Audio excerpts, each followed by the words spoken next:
Kumusta mga kaibigan? Sa video na to, ipapakita ko kung saan makakakuha ng skates sa Terraria. Buksan ang Terraria, piliin ang single player at gumawa ng bagong mundo. Gumawa ng maliit na Crimson World, Seed 102,668,029. I-click ang Apply, tapos i-click ang Create.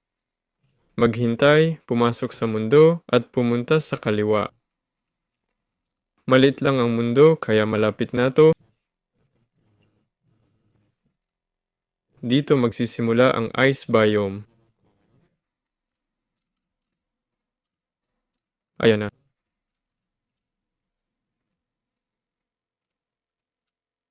Tara, lagpasan natin tong lake. Pumunta sa kaliwa, may lugar dito.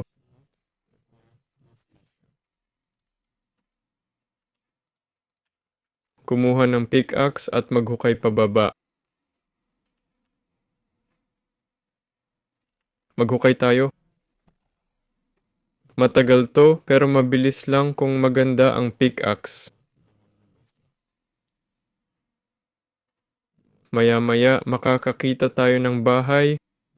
Ayun o. Sa chest dito, makikita natin ang skates. I-like at i-subscribe ang channel. Magandang buhay sa inyong lahat. Good luck sa lahat. Paalam.